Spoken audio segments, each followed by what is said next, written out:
¿Será que se está acercando el fin de las aplicaciones de domicilios y transporte en Colombia? Varias ya se han despedido del país. ¿Pero por qué está pasando esto? Y sobre todo, ¿cómo puede verse afectada la economía nacional? Venga, le cuento.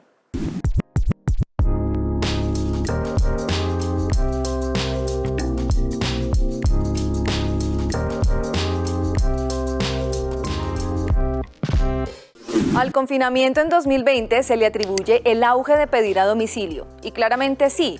Sin embargo, estas aplicaciones ya llevaban algunos años incursionando en nuestro país, pero también a partir de ese mismo año vimos cómo se empezaron a despedir.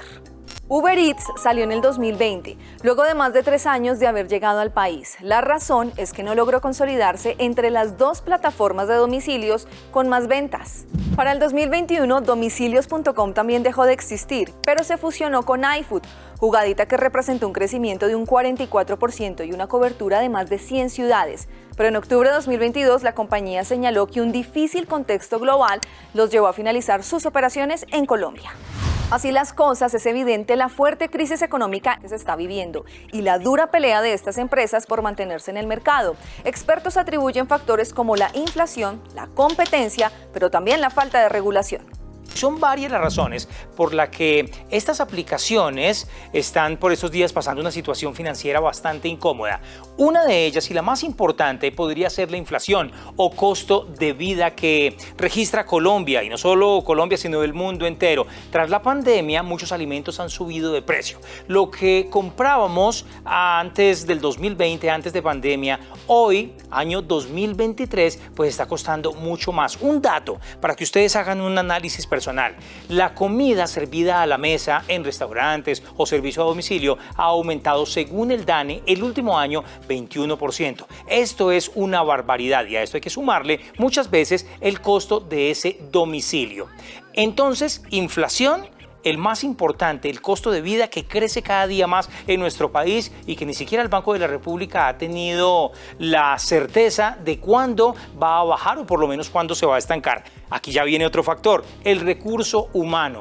La cantidad de gente que estaba entregando domicilios a través de diferentes plataformas en el año 2020 no es la misma que hoy está trabajando. Muchos ya encontraron un trabajo que se acerca más a la formalidad, con todos los requisitos que pide la ley para beneficios de un empleado. Entonces son menos las personas que están trabajando en entrega de domicilios. Aquí hay un punto muy importante que tendrá que sortearse en la próxima reforma laboral que está tramitando el gobierno. Hablando de esa regulación que involucra no solo las condiciones fiscales, sino también las condiciones salariales y de contratos de los trabajadores, en la reforma laboral que propone el actual gobierno busca regular más de 700 plataformas digitales que operan actualmente en el país. En ellos vemos la necesidad de hacer caracterizaciones diferenciales, pero teniendo también unas premisas muy claras. Uno, de que al lado de la rentabilidad económica tiene que estar la rentabilidad social, es decir, tener las garantías sociales para los trabajadores y trabajadoras y el derecho de asociación.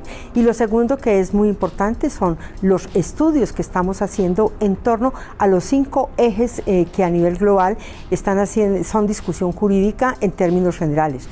Hay otros factores que también influyen en la disminución del auge de estas aplicaciones. Denuncias por los precios, los tiempos de entrega, la falta de garantías a la hora del servicio e incluso fraudes de clientes con las plataformas han quebrantado esa relación y han hecho que hoy en día las personas prefieran ordenar su comida por medio de los canales virtuales de los propios restaurantes. Entonces, ¿cómo está afectando esto a la economía nacional? Escuchen esto.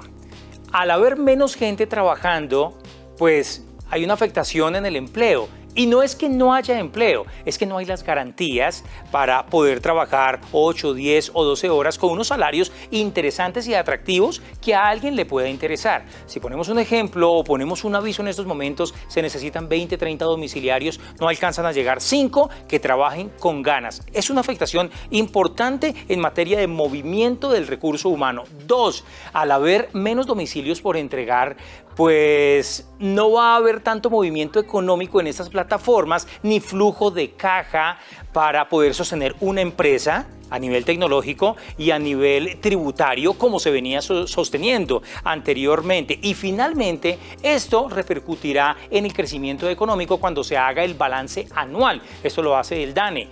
No es que pese mucho este punto de entrega de comida a domicilio, pero sí va a tener un peso significativo a la hora de un crecimiento o un decrecimiento en la economía. Entonces sí hay una afectación bastante importante, pero en donde más se ve reflejado es en el empleo. Si se generaran más garantías a los empleados, si hubieran mejores beneficios y que fuera atractivo para un domiciliario trabajar allí, podríamos ver que llegarían más personas tocando la puerta para entrega de comida a domicilio.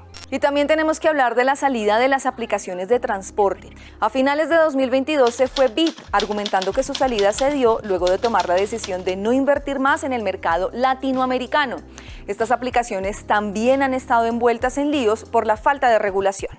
Justamente hace unos días se calentó nuevamente el debate sobre este tema que ya lleva años y que, hay que decirlo, varios gobiernos han buscado la regulación de estas plataformas, pero no han llegado a una conclusión clara.